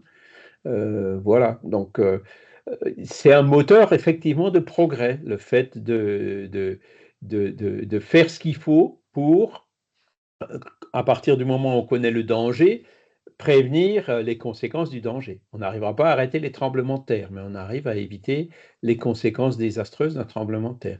Et c'est pour ça qu'en Thaïlande, maintenant, là, ils se sont fait taper sur les doigts. Je répète, c'est pas normal qu'un immeuble en construction, donc calculé avec des normes récentes et tout, tombe. Hein. Donc soit il y avait un problème dans le calcul, soit l'étude de sol n'était pas bonne, soit il y avait un problème dans la construction, c'est-à-dire que, je sais pas, le béton était peut-être pas sec, ils ont construit trop vite, mais il y a forcément des leçons à en tirer pour éviter sans problème que ce genre de choses ne se reproduisent. Hein. Voilà. Alors, on va terminer les 2 points qui sont par rapport à la médiumnité, donc l'influence des esprits sur les humains qui est constante. On est tous médiums. Hein. Toute personne qui ressent à un degré quelconque l'influence des esprits est par cela même médium. Donc, comme les esprits influencent constamment sur nos pensées et nos actes, s'ils nous influencent, on les ressent, donc ça veut dire qu'on est tous médiums, d'accord, dans l'absolu. Cette faculté est inhérente à l'homme et par conséquent n'est point un privilège exclusif. Aussi en est-il peu chez lesquels on en trouve quelques rudiments. L'inspiration, l'intuition, la voix de la conscience, la petite voix, tout ça, ce sont des formes de médiumnité. On peut donc dire que tout le monde, à peu de choses près, est médium. Toutefois, dans l'usage, cette qualification ne s'applique qu'à ceux chez lesquels la faculté médianimique est nettement caractérisée et se traduit par des effets patents d'une certaine intensité, ce qui dépend alors d'une organisation plus ou moins sensitive. Donc on est tous médiums. On a tous un esprit, hein, cet esprit est influencé par les autres esprits, mais dans le filtre entre l'esprit et puis le conscient, hein, il n'y a pas grand-chose qui passe. Hein, donc c'est ce filtre qui fait que on est médium on est tous médiums. Mais on n'est pas tous médiums patents. Et les médiums qui sont patents, donc ceux qui arrivent à voir les esprits, qui arrivent à écrire, qui les entendent, donc qui ont une médiumnité patente, comme ils disent, hein, c'est parce qu'il y a une disposition, c'est une organisation, donc c'est au niveau du corps physique qu'il y a quelque chose qui fait que des personnes ont cette médiumnité de façon plus caractérisée que les autres. Et je ne sais pas si vous avez vu récemment, mais il y a une étude qui a été publiée ou qui va être publiée dans un magazine anglais de sciences où ils ont fait des études d'ADN chez différentes personnes, des personnes qui sont médiums, d'autres qui ne le sont pas, et ils ont réussi à identifier certains gènes qui caractérisent la médiumnité, qui sont présents chez ceux qui sont médiums et qui ne sont pas présents chez ceux qui ne sont pas médiums. Et comme ils ont étudié, par exemple, des personnes d'une même famille, un qui est médium et l'autre qui n'est pas médium, donc ils ont réussi vraiment à identifier quels sont ces gènes caractéristiques. Et apparemment, ils ont trouvé. Et bizarrement ou heureusement, certains de ces gènes influencent pas mal le fonctionnement de la glande pinéale, parce que la glande pinéale, c'est encore un autre canal, selon certaines hypothèses, par où se ferait justement cette influence médiumnique. Donc, petit à petit, la science avance, hein, on n'en est pas encore à faire une analyse ADN pour savoir si on est médium ou pas, hein, mais ça peut venir un jour, hein, puisque c'est, d'après ce que disent les esprits, une disposition organique. Donc c'est ça qui fait la différence entre ceux qu'on appelle vraiment médiums et qui le sont vraiment, hein, je ne parle pas de ceux qui se déclarent médiums à des fins avec un but lucratif, de ceux qui ont que ces médiumnités simples comme l'intuition, l'inspiration, le rêve, la petite voix, etc. Michel? Il y aura peut-être un petit résumé dans la revue Spirit de cet article? On peut le faire, ouais. Moi, j'avoue que j'ai vu des informations, j'ai vu des résumés, j'ai pas vu l'article encore, mais effectivement, il faudra qu'on s'y colle, hein, pour récupérer l'étude. Alors, je pense que je l'ai vu en portugais, je sais pas si je l'ai vu en anglais. Peut traduire aussi l'étude en français, effectivement, c'est intéressant de communiquer là-dessus. Alors, faut pas crier victoire trop vite, hein. C'est une analyse, une étude qui montre. Bon, le jour où il y en aura, c'est comme je disais avec les dossiers, hein, le jour où il y aura une dizaine, voire même une centaine d'études qui iront toutes dans le même sens, qui ont été faites indépendamment les unes des autres, là, on pourra se dire, oui, ça y est, là, on tient vraiment le bon bout. Voilà. Et donc, dans la suite, il nous confirme que la médiumnité tient à une disposition organique dont tout homme peut être doué, comme de celle de voir, d'entendre et de parler. Donc, c'est une disposition organique. Le fait d'être médium ou pas, c'est dans notre corps physique, hein. Donc, d'où cette recherche qui a été faite sur l'ADN, qui est tout à fait pertinente, hein, puisque comme c'est quelque chose dans notre corps physique, on doit pouvoir le voir dans la génétique, hein. Alors, ce qu'on nous dit aussi, c'est que la médiumnité est donnée sans distinction afin que les esprits puissent porter la lumière dans tous les rangs, dans toutes les classes de la société, chez le pauvre comme chez le riche, chez les sages pour les fortifier dans le bien et chez les vicieux pour les corriger. Donc, ça veut dire que la médiumnité, il n'y a pas de ségrégation qui est faite, hein. Ce n'est pas réservé qu'aux riches ou qu'aux bons. Les pauvres ou même ceux qui sont mauvais peuvent aussi avoir une faculté médiumnique et on nous montre justement l'utilité. C'est pas parce qu'on est médium qu'on est un esprit évolué, pas du tout, hein. Il n'y a pas de corrélation. La médiumnité n'implique pas nécessairement des rapports habituels avec les esprits supérieurs. C'est simplement une aptitude à servir d'instrument plus ou moins souple aux esprits en général. Le bon médium n'est donc pas celui qui communique facilement, mais celui qui est sympathique aux bons esprits et qui n'est assisté que par eux. Alors, qu'est-ce qu'il faut pour être sympathique aux bons esprits? Il faut faire du bien, hein. C'est la loi d'affinité qui joue. Si on fait du mal ou si on a des vices ou autres, on va au contraire éloigner ces bons esprits, hein. Et donc, dans les communications médiumniques, ça va se ressentir. Magali? Pardon. Une question par rapport à donc la médiumnité, c'est une faculté organique. Il existe des personnes qui, depuis toutes petites, vont avoir cette faculté organique patente et développée et même difficile, hein, à gérer. Et il y a d'autres personnes qui vont pouvoir la développer par force de travail. Ça ne sera pas quelque chose forcément qui sera patent depuis l'enfance. Mais du coup, on parle de médiumnité dans les deux cas. Je ne sais pas si j'ai été claire. Oui, alors les enfants, jusqu'à l'âge de 7 ans, ils ont c'est un cas, disons, comme ils ne sont pas encore tout à fait incarnés et emprisonnés dans leur corps, ils bénéficient d'une certaine liberté et donc ils ont des amis imaginaires, ils jouent avec, voilà. Les enfants ont souvent cette faculté de percevoir les esprits qui sont autour d'eux. Ça veut pas forcément. Alors, après, à 7 ans, en général, ça s'estompe. Et donc, il y en a qui, ensuite, ça ne leur arrivera plus jamais. D'accord? Donc, c'est pas parce qu'ils ont cette faculté quand ils sont jeunes qu'ils vont forcément être médiums plus tard. D'accord. Et à l'inverse, c'est pas forcément. Faut pas forcément avoir vu les esprits quand on était enfant. Le fait de ne pas avoir perçu des esprits quand on était enfant qui fera qu'on ne sera jamais médium. D'accord? Donc, il n'y a pas un lien direct. Je pense que ce sont deux phénomènes un peu différents. Le fait que l'esprit ne soit pas encore tout à fait incarné, emprisonné dans le corps comme à l'adolescence ou à l'âge adulte, dans un cas, et dans l'autre cas, c'est une prédisposition organique. Alors effectivement, si on a cette prédisposition organique, il y en a qui effectivement développeront cette médiumnité, d'autres pas. La génétique, aujourd'hui, elle nous apprend ça. Il y a beaucoup de personnes qui ont une prédisposition à telle maladie génétique, mais qui ne la développent pas. C'est le domaine de l'épigénétique, ça. Et la même chose vaut pour la médiumnité. Il y a des personnes qui ont certainement les gènes de la médiumnité, si c'est bien le cas, si c'est bien les gènes qui permettront de l'identifier, mais qui ne développeront pas cette médiumnité. D'accord? Et donc, après, effectivement, il y a aussi l'utilisation de la liberté. Moi, je connais des personnes qui ont une faculté médiumnique, mais qui refusent de l'exercer, qui résistent contre cette faculté médiumnique. Donc, le libre arbitre et la volonté de chacun est aussi un facteur d'influence sur le fait que la médiumnité se développe ou pas quand il y a la prédisposition.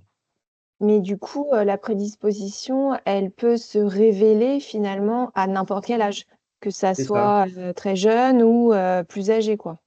C'est ça. Ça va dépendre. Chico Xavier, il était déjà tout enfant. Oui.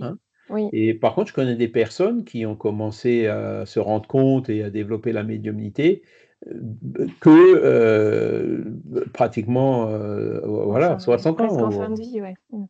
Pas en fin, alors, Pas en la fin fin de de vie, vie, c'est mais un autre phénomène où l'esprit commence déjà un peu à se dégager du corps, et c'est pour ça que au moment de fin de vie, il y a beaucoup de phénomènes qui se produisent, même chez des personnes qui n'étaient pas forcément médiums, simplement parce que leur esprit commence à se détacher du corps. d'accord. Et ça leur donne de nouveau cette liberté. Mais le fait de pouvoir détacher son esprit du corps quand on est, comment dire, en bonne santé et tout, ça il y a apparemment une prédisposition organique qui pourrait le confirmer. D'accord? D'accord, merci. Et donc, pas de ségrégation, pas de privilèges. Dieu ne donne des privilèges à personne. Et puis le fait d'attirer les bons esprits ou pas, ça dépend de chacun de nous. Ça dépend de nos pensées, des efforts qu'on fait.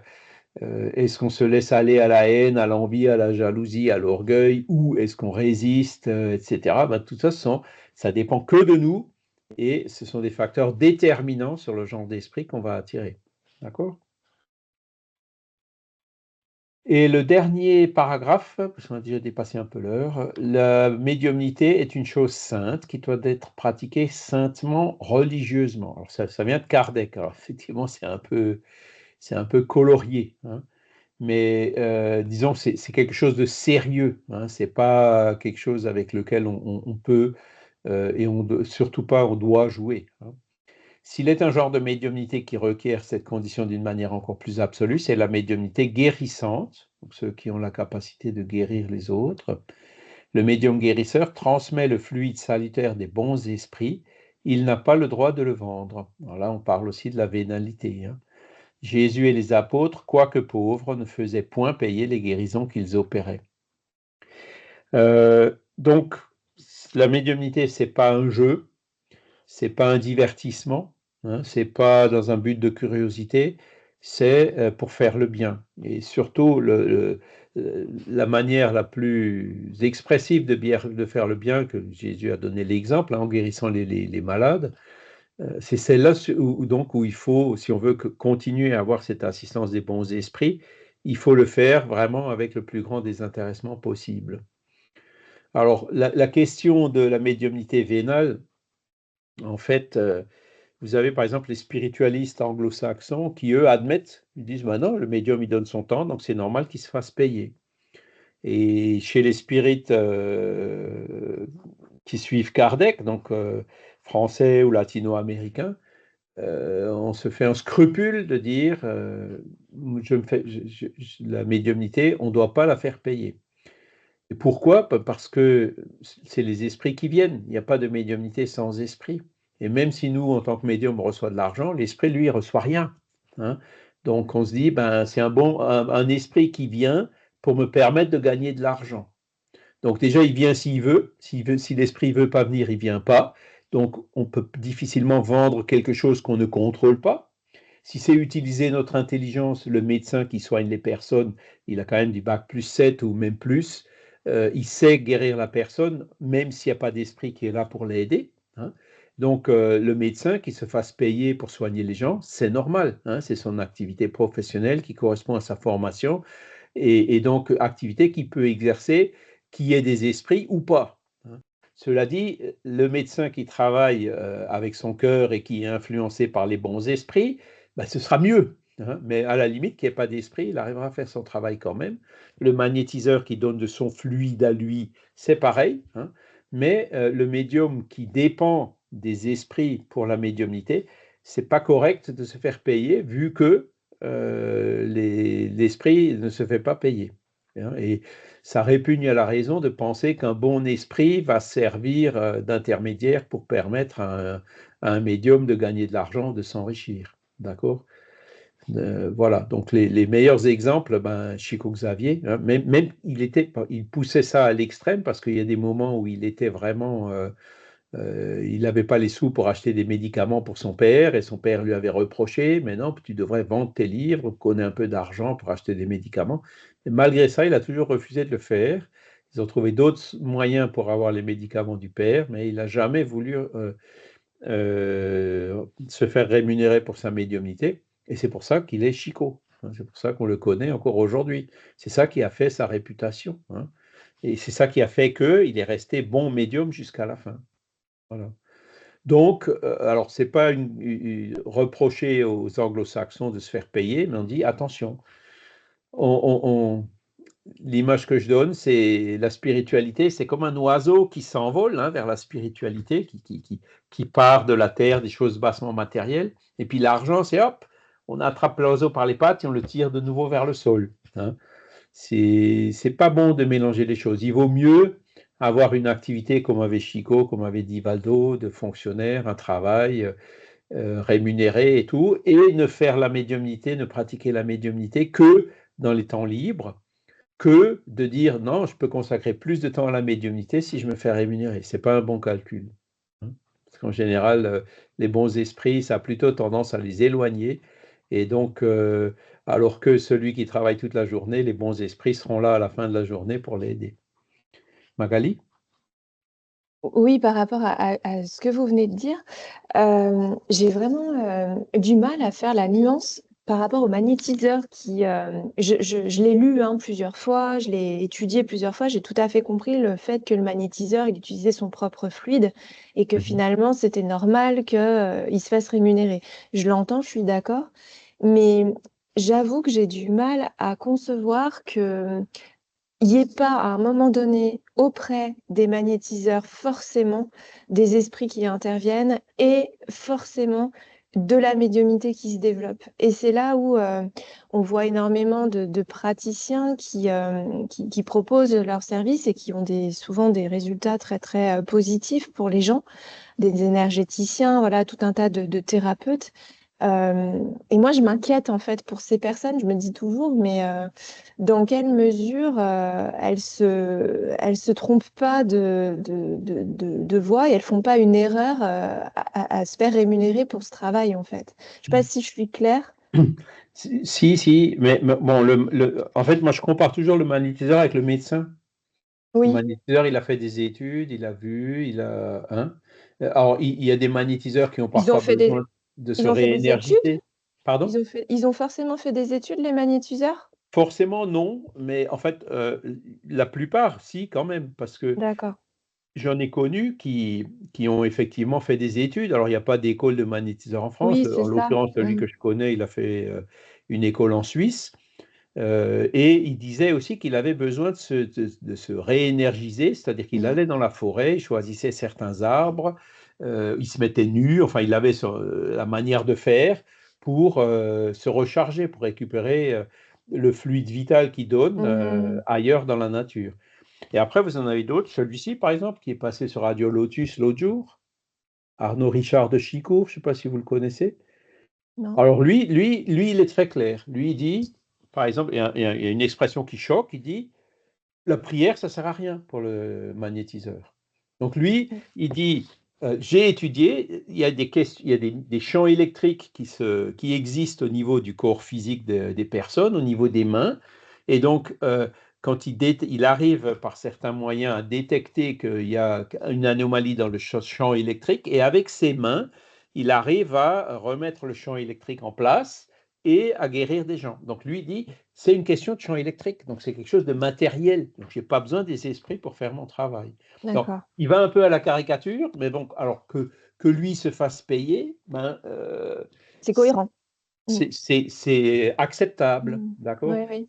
Par Mais c'est contre, vrai dans que les groupes mm. spirites, on donne aussi des passes, mais ce n'est pas les mêmes passes, ce sont des passes spirituelles. Donc il y a des esprits qu'on appelle qui viennent pour nous aider à magnétiser les gens, hein. On n'a pas forcément des formations comme lui sur Mm. les champs électriques. Et d'ailleurs, lui, il le dit, les gens qui viennent le voir, ils viennent avec un diagnostic médical. Ils ont déjà fait des scanners qui disent, voilà, j'ai un problème à tel et tel endroit. Et donc après, lui, il sait en fonction du problème dans quel sens travailler le champ électrique pour résoudre le problème. D'accord? Donc, ça fait partie de sa connaissance. Il n'y a pas d'esprit, il arrive à le faire quand même, Mm. hein.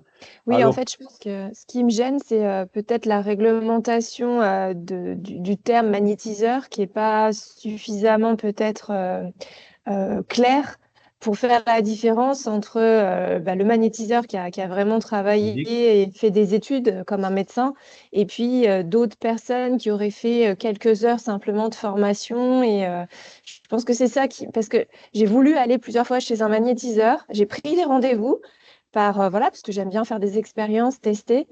Et il y a toujours eu un truc qui a fait que j'ai annulé le rendez-vous, comme s'il fallait pas que j'y aille parce que c'était un peu risqué, quoi. Donc parce que voilà, on parle des voilà. influences. Alors, il parle dans son livre, hein, il y a je ne sais plus comment ça s'appelle, une institution il me semble que c'est le GNOMA, mais j'en suis pas sûr, une institution qui regroupe des magnétiseurs en France, donc pour leur donner un peu de légitimité. Mais c'est vrai que vous trouverez des magnétiseurs qui seront rémunérés, qui ne seront pas forcément sérieux, hein. C'est ça. Et Mm. c'est là où il y a le risque. Quand on va chez un médecin, bon, il est diplômé en médecine, on a certaines garanties et tout, et encore, hein, Mm. il y a des Pas médecins qui toujours. sont Mm. bons, d'autres qui sont moins bons, hein. Même avec les diplômes, ça ne veut pas dire forcément qu'ils sont bons. Mais chez les magnétiseurs, il n'y a pas l'équivalent, hein. Donc, c'est pour ça qu'il faut, on tombe parfois sur des personnes qui ne méritent pas confiance. Et c'est pour ça que les spirites, eux, revendiquent rien. On donne des passes en disant, bon, les esprits nous aident, nous, c'est spirituel, plus que, on peut aussi donner de notre propre fluide, mais ce sera, parce que moi, je le vois quand on fait une passe, comment dire, il n'y a pas vraiment de technique, hein. De temps en temps, par intuition, on s'arrête à un endroit précis pour insister un peu, mais c'est gouverné par les esprits, pas par nous. Donc à partir de là, c'est gratuit. On demande, chez les spirites, on ne demande jamais rien, quoi. Mais il ne faut pas être complètement fermé non plus, hein. Mm. L'argument massu, c'est quand on maîtrise, on vend quelque chose qu'on maîtrise. Quand on ne maîtrise pas ou quand ça ne dépend pas de nous, c'est vendre quelque chose qui ne dépend pas de nous, là déjà c'est beaucoup plus discutable. Et il vaut mieux s'abstenir. Franck? Oui, c'était simplement pour remercier Christiane d'avoir mis en lien dans le chat le film Les enfants médiums.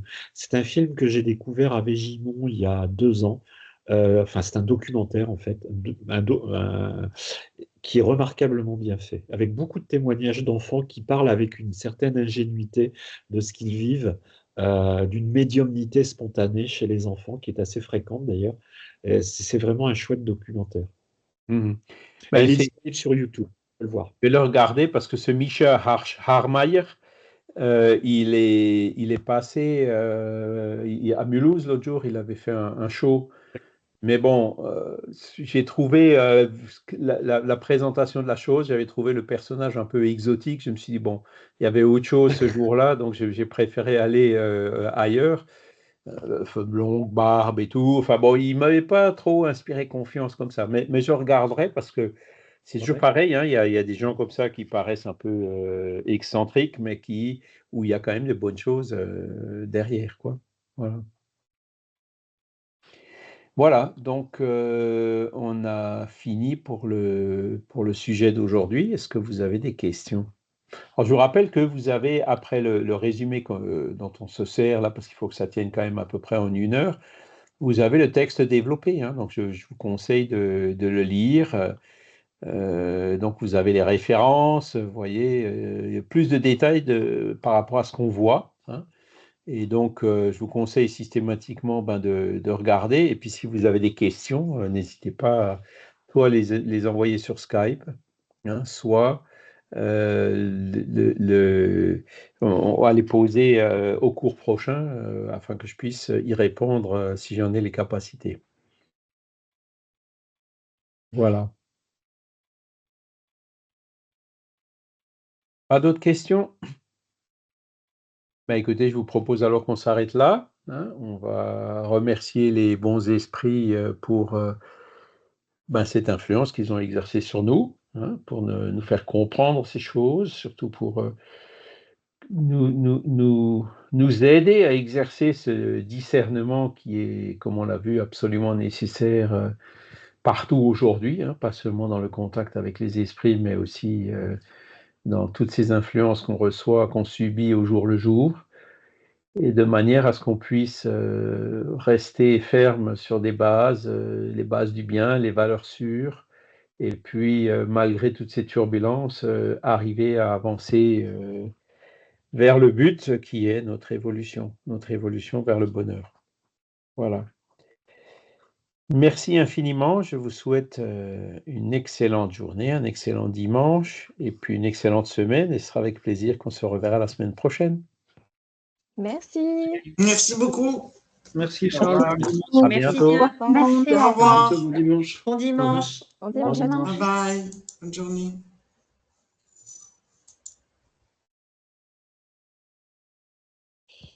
Au revoir, merci à tous. Bon dimanche. Au revoir, Merci beaucoup. Christine. Au revoir tout le monde. Bon dimanche. Je vais essayer de rentrer dans le cours de Léon Denis la semaine prochaine. Hein? Je vais Avec envoyer. plaisir. Avec grand Bisous, plaisir. hein? Bisous, Au revoir. le soleil. Au revoir. Au revoir Franck.